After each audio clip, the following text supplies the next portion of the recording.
Mutya ng Saging, Canole Horror Story. Ang mag-asawang Imelda at Benny ay merong nag-iisang anak na sobra ng kakulitan. Katunayan, taliwas sa kagustuhan ng bata ang ginagawa ng mag-asawa. Hindi ito sumasama kapag kumakain ng mag-asawa sa mga magagarang restoran, at hindi rin siya sumasama kapag nagbabakasyon sila sa ibang probinsya, katulad na lang ng pagpunta ng mga magagandang lugar at kung saan-saan. Ang nakahiligan ng bata, yung mag-istambay sa bahay tapos manood ng panggagamot ni Matandang Julito. Si Matandang Julito ay kaibigan ni Canole na tubong Mindanao. Martes ng hapon, bandang 6:00 nang umuwi ang kanilang anak dahil nanggaling ito sa bahay ni Tandang Julito upang panoorin siya sa panggagamot. "Junior, siguro galing ka na naman kay Tandang Julito, ano? Anak, hindi ka naman namin pinagbabawalan na magpunta roon. Ang amin lang, huwag ka namang umuuwi ng ganitong oras. Hindi porkit lalaki ka matapang ka sa dilim. Saka, huwag kang masyadong nagpapaniwala sa matandang yun. Magaling manggoyo yun, di ba mama?" "Siya nga naman, Junior. Huwag kang masyadong nagpapaniwala sa matandang yun. Yun lang naman ang pinagkakabuhayan nun eh." "Mali po kayo dyan, mama, papa. Alam niyo po kanina, nung pinapalood ko yung panggagamot ni Tatang Julito, talaga namang takot na takot ako. Tsaka mama, papa, hindi po siya naniningil ng pera. Rinig na rinig ko po yun." "Naku, magpapaniwala ka sa matandang yun. Siyempre nakaharap ka eh. Nahihiya lang yun magsabi na maniningil na siya. Pero ang totoo doon, kapag wala ka, sisingilin niya yung mga pasyente niya. Umaastang doktor, hindi naman lisensyado. Pwede pang kasuhan yung taong yun." "Hindi nga po, papa, mama. Nauna pa nga pong umalis sa akin yung pasyente niya eh. Tsaka, alam niyo po, nung pinapasukan niya ng sapi yung pasyente, nakakatakot yung boses. Parang boses po ng matandang bruha yung nagsasalita, pero lalaki po yung pasyente niya. Ang galing-galing po." "Basta Junior anak, huwag kang masyadong nagpapaniwala sa matandang yun. Yun lang ang hanap buhay nun eh. Wala namang ibang pinagkakakitahan yun. Kung wala nga siyang pasyente, hindi yun makakakain ng isang araw." Yon ang paliwanag ng mag-asawang Imelda at Benny sa kanilang anak. Binibrainwash nila ito dahil ang mag-asawang yon hindi naniniwala sa isang albularyo. 1 linggo ang lumipas. Ang anak nila ay hindi nagpunta sa bahay ng albularyo dahil na rin sa pagbabawal ng mag-asawa. Hanggang sa dumating ang araw ng Lunes, nag-aaya si Benny na pumunta sa Cebu dahil maganda raw doon. Gusto naman ito ni Imelda, pero ayaw ng kanilang anak. "Sasama ka ba o hindi? Sabihin mo. Kung hindi, iiwanan ka na namin dito, Junior." "Hindi nga po ako sasama. Ayoko pong namamasyal. Di ako mahilig sa dagat." Sige. Iiwanan ka namin dito, pero wag naming mababalitaan na pupunta ka sa bahay ng Matandang Julito na yon, ha? "Opo, dito lang po ako sa bahay, papa." Sige. Alis na kami. 3 araw lang kami sa Cebu magbabakasyon." Pag-alis pa lang ng mag-asawang Imelda at Benny, agad na tumalilis ang bata upang magpunta sa bahay ng Matandang Julito.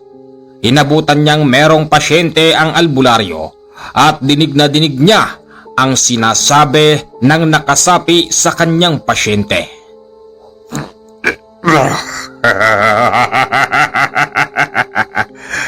"Matandang Julito, hindi pa ito ang huling araw ng pagkikita natin, tandaan mo yan." Wika ng nakasapi. Gulat na gulat ang bata dahil babae ang pasyente ng matanda.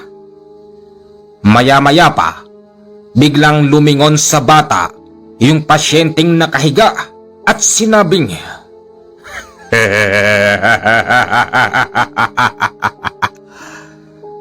"Napakahusay. Tamang-tama ang araw ng pagtawag mo sa akin." Wika nun. Napagtanto na ng matandang hulito na ang ibig sabihin ng sinabi niya dahil nang makita niya yung bata, plano niyang talbugan ito ng kulam. Mabuti na lang talaga dahil agad itong naharang ng matandang hulito. Maya-maya pa, nawala na yung nakasapi. Tapos yung babae ay bumangon sa kanyang kinahihigan. "Iha, ayos ka lang ba?" "Ayos lang po ako, nauuhaw po ako." "Huwag kang mag-alala, hindi ka na babalikan ng kapreng yon." "Salamat naman po kasi gabi-gabi niya na lang po akong hinahalay." "Huwag kang mag-alala, bibigyan kita ng mutya, ha?" "Mutya? Para saan po yan, Lolo Hulito?" "Ang mutyang to ay makapagtataboy sa kanya. Isuot mo lang." "Sige po, marami pong salamat. Paano pa po ba namin kayo mapapasalamatan?" "Isang pagpapasalamat na galing sa inyong malambot na puso lang ang kailangan ko, iha." Tatang Hulito, maraming salamat ho ah. Maraming salamat kasi napakarami na naming napuntahan. Pero ikaw lang pala makakapagpalayas doon sa kapre na yon. Diyos ko, kawawa naman po yung dalagita namin. "Walang anuman yon. Sige na po." Hindi naman po kayo tumatanggap ng pera ayon po sa kwento nyo. Sige ho, meron po akong plano sa mga susunod na araw. Kung ano man yun sana'y ikatutuwa ko. Baka mamaya hindi ko ikatuwa, mag-aaway pa tayo. Hindi naman po siguro. Sige po.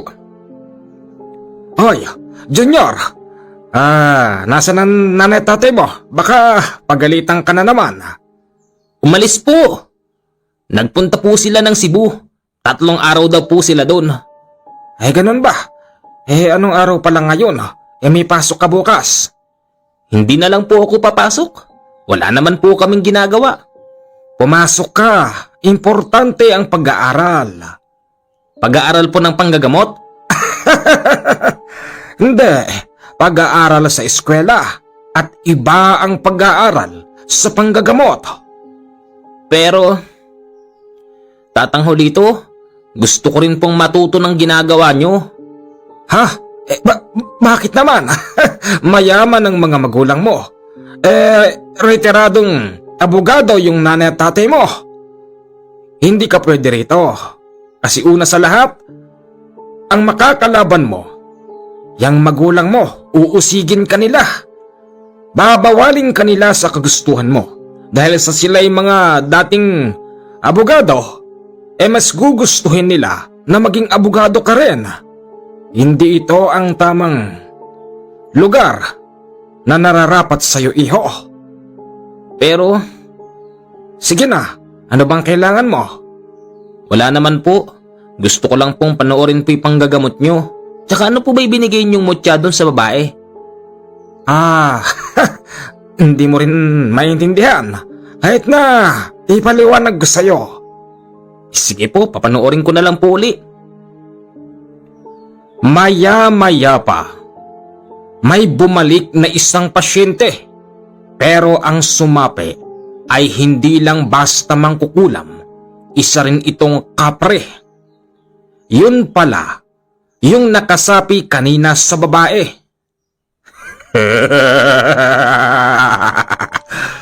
Hindi ba sinabi ko sa'yo na napakaganda ng pagkakataon? Anong ibig mong sabihin? Junior, malis ka dyan. Doon ka sa likuran ko. Tatang Hulito, ang laking tao po niya. Oo nga, dito ka sa likod ko. Dalian mo. Hindi na ako aalis dito hanggat hindi ko nakukuha ang kalooban ng bata. Hoy, kapre! Kapreng mangkukulam. Hindi mo ko kayang sindakin. Nandito ka sa bahay ko. Hindi mo magagawa yan. At bakit naman hindi? Imposible. Walang hindi ko nakukuha kapag hindi ko sinasabi. Ano? Ano sabi mo?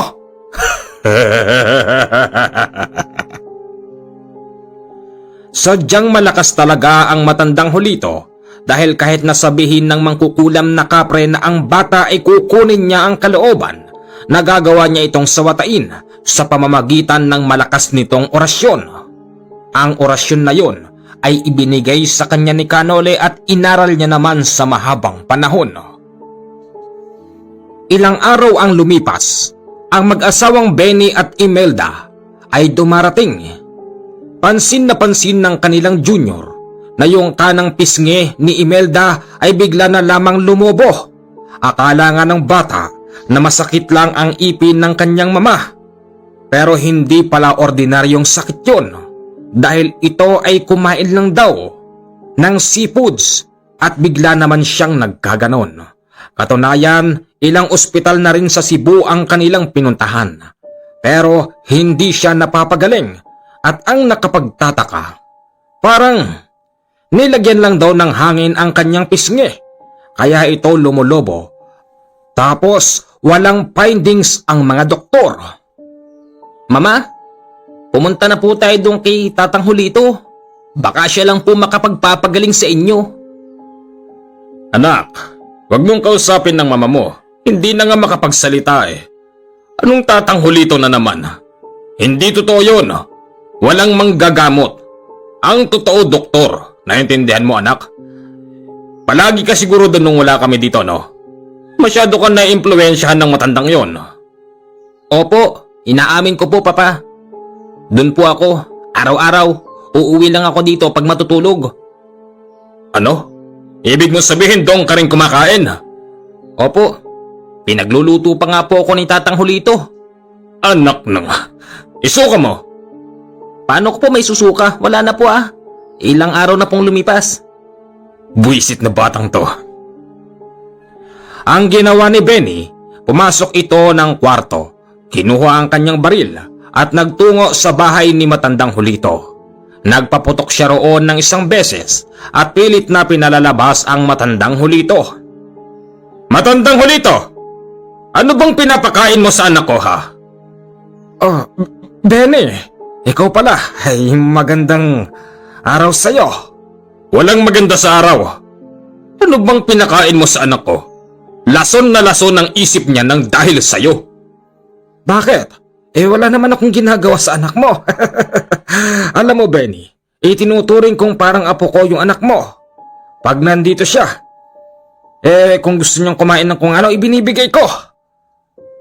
Kung anong gusto niyang malaman, sinasabi ko. Ganon. At itinutunton mo pa talaga yung pinakain mo sa anak ko. Itong pera. Unin mo. Magmula ngayon, ayoko nang malalaman na yung anak ko ay nanggaling dyan. Ay Benny, yung anak mo sabihan mo, wag ako. Kung tutuusin lang, ayoko nandito yung anak mo. Baka talbugan pa yan ng kulam ng mga sumasapi sa pasyente ko. Ayan na naman tayo eh. Kulam? Pasyente? Walang kwenta. Hindi totoo ang bagay na yan. Ayan, kunin mong pera. Benny, halika. Huwag kang alas. Pupulutin ko yung nilaglag mong pera. Iwi mo, hindi ko kailangan yan. Aba talagang nagmamalaki ka pa, tanda. Baka nakakalimutan mo. Kung hindi dahil sa mga pasyente mong nagbibigay sa iyo ng pera, hindi ka makakakain sa loob ng isang araw. Anong sabi mo, Benny? Ay bakit, hindi ba? Hindi ba't diyan ka lang din naman kumukuha ng ikabubuhay mo? Hindi ba? Benny, sabihin na natin ako'y nanggagamot. Pero alam mo ba ni minsan hindi ako naniningil? At kung patungkol naman sa kinakain, lumingon ka nga sa paligid mo. Kalahating ektarya ang lupain ko. Lahat yan, may mga pananim na gulay. O wag mo sabihin hindi mo nakikita yung mga pananim ko. Diyan lang naman ako kumukuha ng kinakain ko sa araw-araw at hindi sa panggagamot. Pagtulong ko na lang ang panggagamot sa tao. Yun ang totoo, Benny. Ikaw matandang Hulito. Kung umasta ka para kang isang lisensyadong doktor. Inuulit ko. Para kang lisensyadong doktor kung umasta. Alam mo ba pwede ka pang kasuhan dyan sa ginagawa mong yan? Makakasuhan lang ang isang tao kapag merong ginagawang hindi maganda. Tandaan mo yan, Benny. Sige na, umalis ka na. Ayaw pa sanang umalis noon ni Benny nang biglang ang kanyang junior ay dumarating. Dahil yung mama daw niya ay nagsisisigaw sa sobrang sakit ng ipin. Muling tinakbo ni Benny ang kanyang asawa sa ospital. Hindi naman pwedeng bunutin ng ipin niya dahil nga namamaga yung pisngi. Niresetahan na lang ito ng gamot at pansamantalang nawala yung pananakit. Pero pag uwi sa bahay nariyan na naman ang sakit kaya't namimilipit na sa sakit ng ngipin ang kanyang asawa.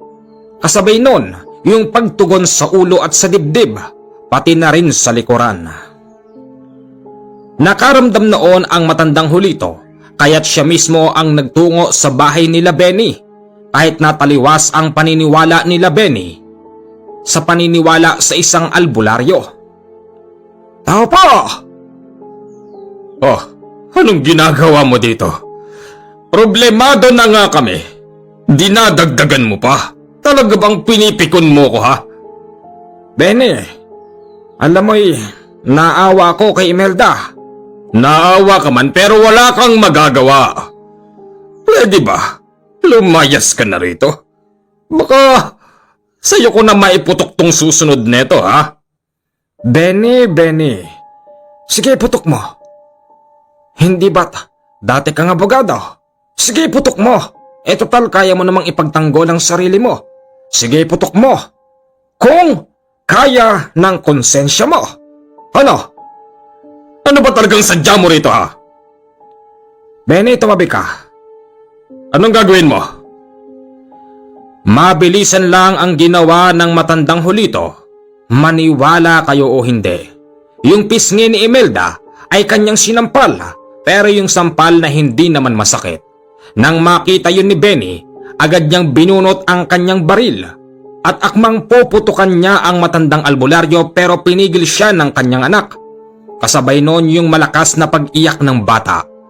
Maya-maya pa, si Imelda ay bigla na lamang nagsalita.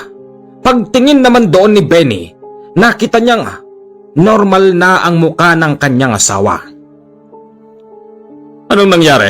Bakit nawala yung pamamaga? Magaling na ang asawa mo. Alis na ako. Teka sandali. Sandali lang. Tama na po kasi yan, Papa. Hindi naman po kayo inaano ni Tatang Julito eh. Pinagaling niya nga po si Mama. Hindi totoo yun. Lintik na nagpapaniwala ka sa taong yun. Gusto lang nun ng pera. Oh, hoy, kunin mo itong pera. Hindi lumingon ang matandang Julito, bagkos nagdire-diretso lang ito sa paglalakad. Magmula ng bawalan ng tatay, yung bata ay hindi na ito muli pang nagpakita roon sa loob ng isang buwan.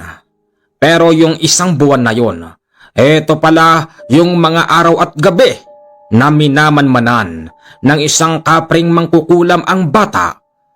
Dahil nang makakuha ito ng pagkakataon, pumasok ang kapring mangkukulam sa kwarto ng bata.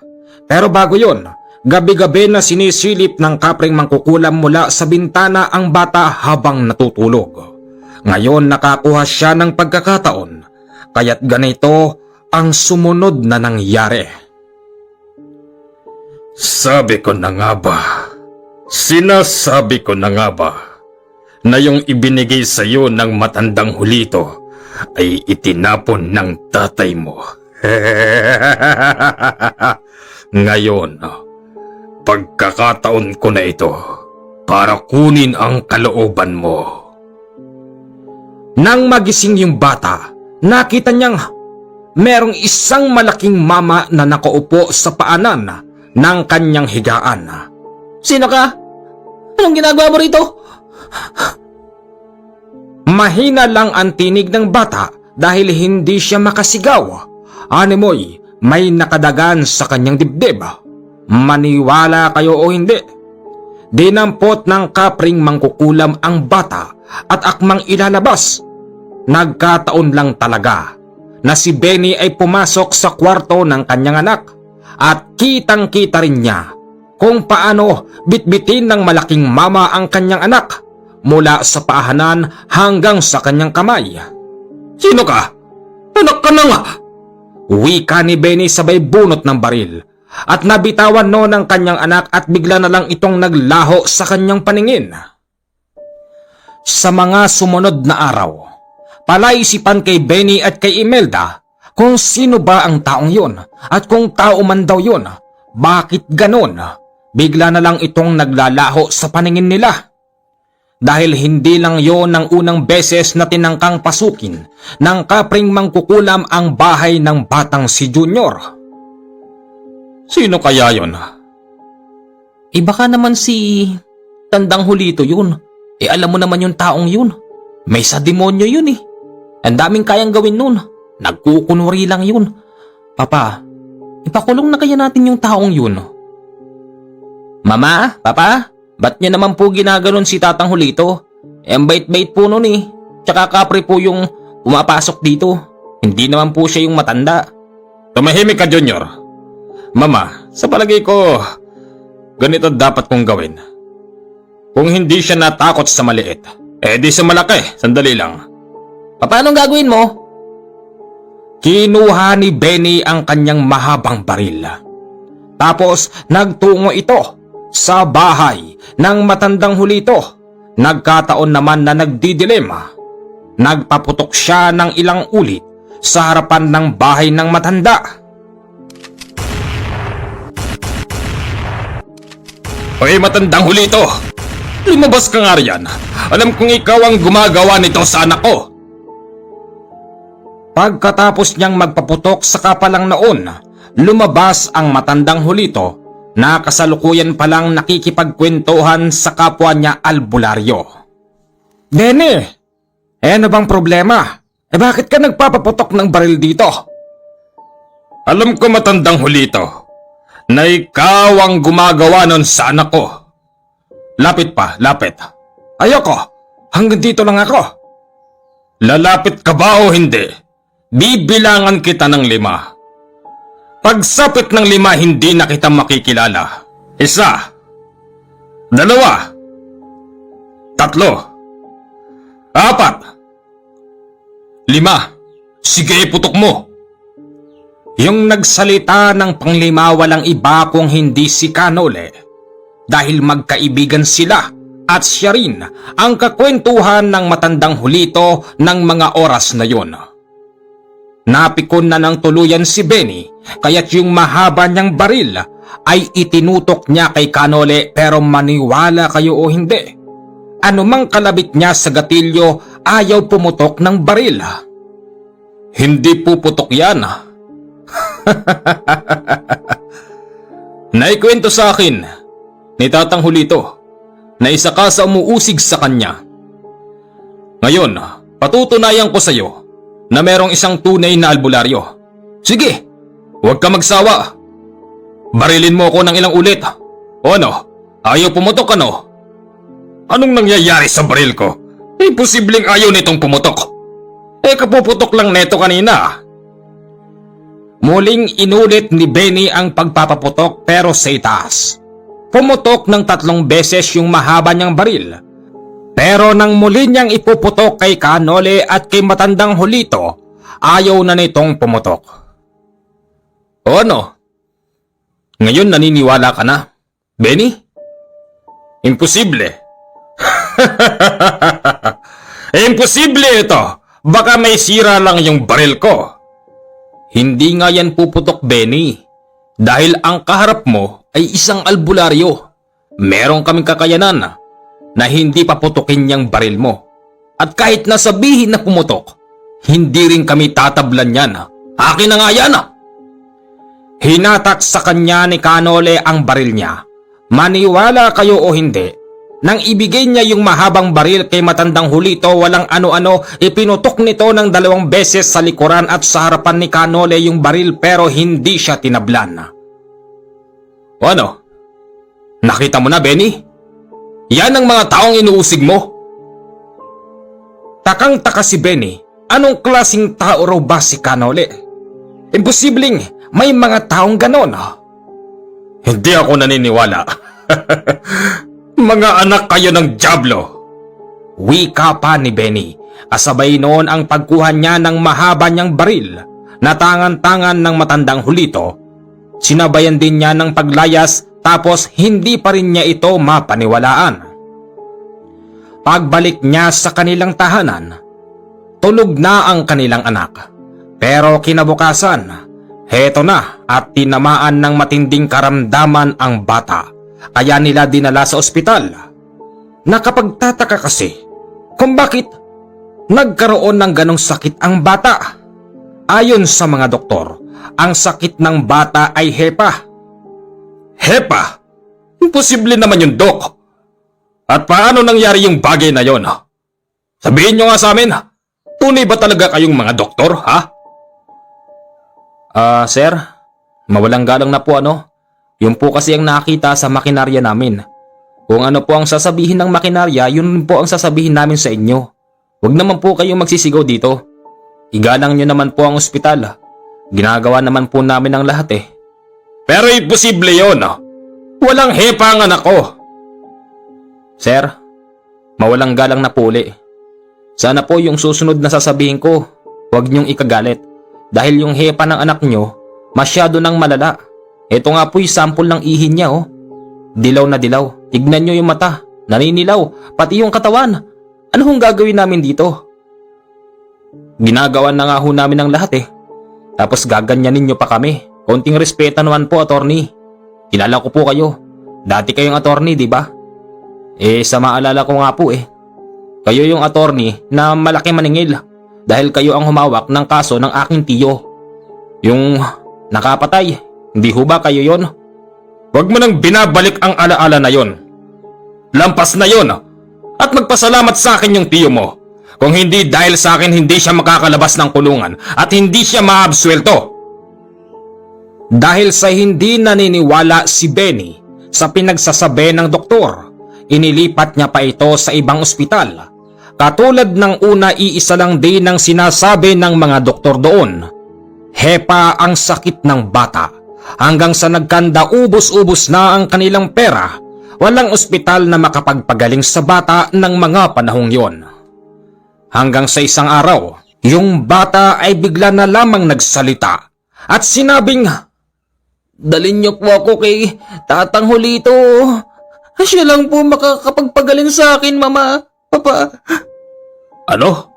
Hulito na naman? Ganyan na nga sitwasyon mo, anak. Nagpapaniwala ka pa sa taong yon. Sa pagkakataon na ito, Papa, maniwala po kayo sa akin.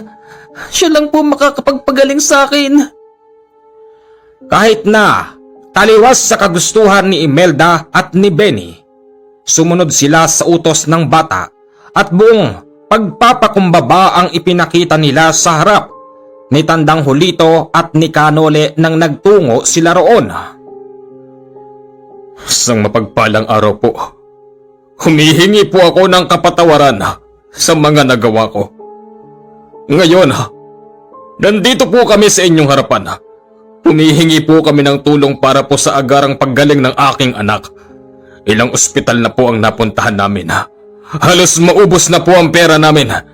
Pero yung sinasabi ng mga doktor na sakit na hepa ng anak ko ay hindi ko mapaniwalaan. Kaya po kami nandito dahil sabi ng anak ko dalhin namin kayo rito. At kayo lang daw po ang makapagpapagaling sa kanya. Parang awan nyo na po. Patawarin nyo po ako sa ginawa ko. Benny, kami naman yung mga taong may mababang puso. Kami yung mga taong mabilis magpatawad. At higit sa lahat, kami yung taong hindi nagtatanim ng galit sa kapwa-tao. Salamat ho. Maraming salamat po. Huwag na ho kayong umiyak. Nulit ko ako ho sinole. Kaya po ako naparito dahil magkaibigan kami. At huwag niyo pong isipin nang dahil po sa ginawa niyo ay kayo ang sinadya ko rito. Hindi po ganun. Meron po akong ibang pakay dito. Ngayon, naabutan kong ganyan ang sitwasyon ng anak niyo. Hanggat nandito po ako, tutulong ako hanggang sa makakaya ko. Iho, anong pakiramdam mo? Pakiramdam ko po para po akong hindi makatayo. Pagalingin niyo po ako. Huwag ka mag-alala. Ang bahala sa'yo. Hepa ba ang sabi ng doktor? Oo, hepa nga ang sinabi ng doktor. Naninilaw yung anak ko eh. Totoo bang hepa yan? Sa palagay ko po, ito ay hindi hepa. Alam niyo ho ba na ang isang mangkukulam na kapre ay kaya niyang baguhin ang kulay ng isang bata? Ngayon kulay dilaw siya. Sa susunod na araw, kaya niyang papulahin ang buong katawan ng bata. At kaya niyang paitimin kung saan mang parte ng bata kahit na buo pang katawan. Naniniwala ho ba kayo? Oo. Sige na po. Nangihina na po yung anak ko. Ang iginamot sa kanya ni Kanole ay yung katas ng halamang Javier, tapos yung mutya ng saging. Ayon pa kay Kanole na dapat ay huwag silang magagalit sa mga susunod na gagawin niya.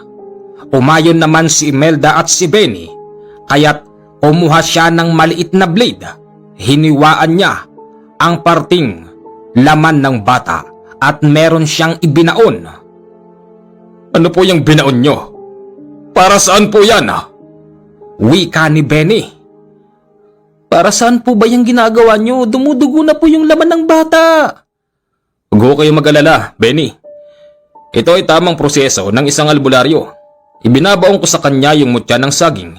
Ito ay ibinabaon lamang ng isang taong eksperto na katulad ko. At ibinabaon lang to sa isang batang ganyan pa lang ang edad. Oo, malala na yung ginawa ng isang kapring mangkukulam sa inyong anak. Hindi na namin ito basta mapapagaling, pero ito lang ang siyang tanging makapagpapagaling sa kanya.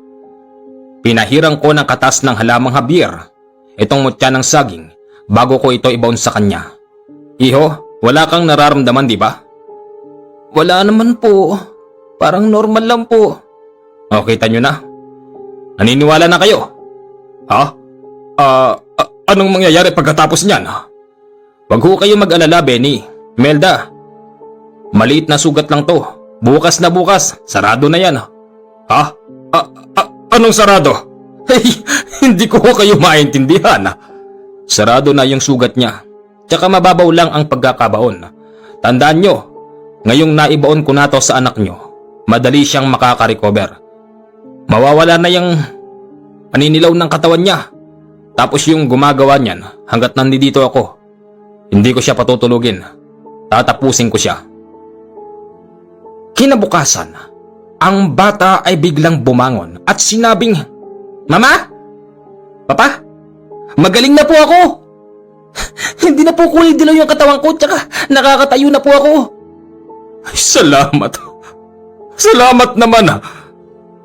Naiyak noon si Benny sa biglaang paggaling ng kanyang anak. Iniisip niya, yung taong inuusig niya ay siya palang makapagpapagaling sa kanyang anak. Muli silang bumalik sa bahay ng albularyo pero wala na roon si Kanole. Patawad po talaga sa mga nagawa ko sa inyo. Siguro po kung hindi dahil sa inyo, Manong Julito, ang anak ko ngayon wala na.